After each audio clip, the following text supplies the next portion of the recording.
الرجیم بسم اللہ الرحمن الرحیم۔ معزز ناظرین السلام علیکم ورحمۃ اللہ وبرکاتہ۔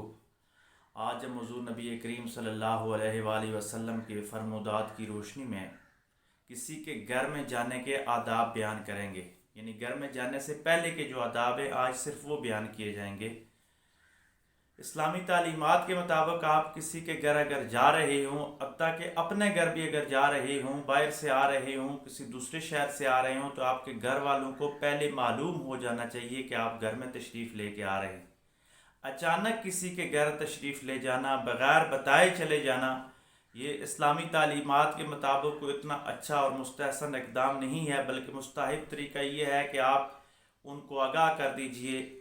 پرانے دور میں تو خطوط کے ذریعے آگاہ کیا جاتا تھا کہ فلاں تاریخ کو ہم لوگ پہنچیں گے، لیکن آج کل جدید سسٹم آ گیا ہے۔ آپ فون کے ذریعے، SMS کے ذریعے، جدید ٹیکنالوجی کے ذریعے اپنے میزبان کو بتانا آپ پہ لازم ہے کہ آپ اس کو بتا دیجئے کہ فلاں دن فلاں تاریخ کو میں آپ کے پاس آ رہا ہوں، تاکہ وہ اپنی مصروفیات کے مطابق آپ کو ٹائم دے سکے۔ اگر اس نے معذرت کرنی ہے تو آپ سے معذرت کر لے گا، اور اگر اس نے آپ کو دعوت قبول کرنی ہے آپ کے آنے کی، یعنی اس نے آپ کو بلانا ہے گھر میں، تو وہ آپ کو ٹائم بتا دے گا کہ اس طریقے سے آپ نے اپنی سیٹنگ کر لینی ہے۔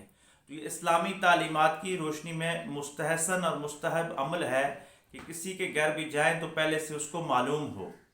حتیٰ کہ روایات میں یہاں تک بھی آتا ہے کہ اگر آپ اپنے گھر بھی آ رہے ہیں، دوسرے شہر گئے ہیں کسی کاروبار کے سلسلے میں، جاب کے سلسلے میں، جہاز پہ گئے کسی اور طریقے پہ، تو واپس آئے تو اپنے گھر والوں کو بھی معلوم ہونا چاہیے۔ اچانک اپنے گھر میں آ جانا یہ بھی اسلامی اصولوں کے منافی ہے۔ اپنے گھر میں بھی آپ پہلے سے بتا کے آئیں۔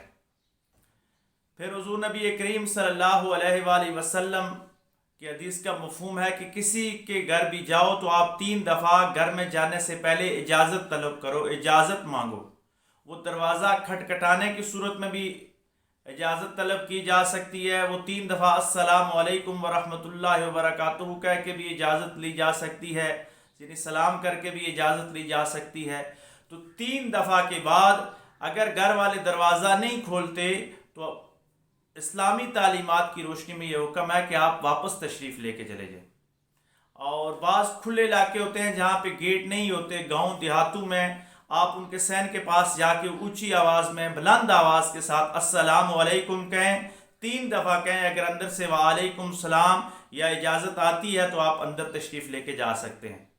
اسی طریقہ سے 2 ٹائم ایسے ہیں دن اور رات میں جن میں گھر میں جانا معیوب سمجھا جاتا ہے، اسلامی تعلیمات کی روشنی میں وہ اچھا نہیں ہے۔ ایک دوپہر کے کھانے کے بعد جو کلولے کا وقت ہوتا ہے جس میں لوگ آرام کرتے ہیں، خاص کر کے گرمیوں کے موسم میں، تو اسلامی تعلیمات کی روشنی میں اس وقت کسی کے گھر جانا یہ اچھا اقدام نہیں ہے، بلکہ اس وقت لوگوں کے آرام کا وقت ہوتا ہے۔ آپ اس وقت لوگوں کے پاس نہ تشریف لے کے جائیں۔ اگر پھر بھی جانا کسی وجہ سے ضروری ہو تو پہلے اجازت طلب کر کے پھر تشریف لے کے جانا چاہیے۔ اسی طرح رات کے وقت انتہائی، یعنی رات گزر چکی ہو یا رات کا پہر گزر چکا ہو، لوگوں کے آرام کا وقت ہو، سونے کا وقت ہو، تو اس وقت بھی لوگوں کے گھر جانا جو ہے یہ اسلامی تعلیمات کے منافی ہے۔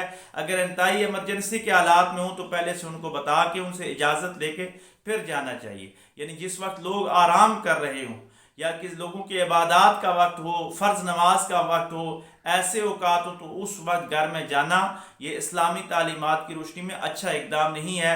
اسلام مہمان اور میزبان دونوں کے حقوق کا تعین کرتا ہے اور دونوں کے فرائض کا تعین کرتا ہے۔ مہمانداری اور میزبانداری بہت اعلیٰ و عرفہ کام ہے، انبیاء علیہ السلام کی سنت ہے، لیکن اس کے اصول و ضوابط پہ چلتے ہوئے مہمان کو بھی اس طریقہ کے ساتھ جانا چاہیے کہ میزبان کو تکلیف نہ ہو، اور میزبان کو بھی مہمان کی اس طریقہ سے تواضع کرنی چاہیے، اس کی مہمان نوازی کرنی چاہیے کہ اس کی دل جوئی ہو جائے، اس کا دل نہ دکھے بلکہ اس کی حوصلہ افزائی ہو جائے۔ اللہ تبارک و تعالی ہم سب کو ایک دوسرے کے حقوق ادا کرنے کی توفیق عطا فرمائے اور اسلامی تعلیمات پہ مکمل عمل پیرا ہونے کی توفیق عطا فرمائے۔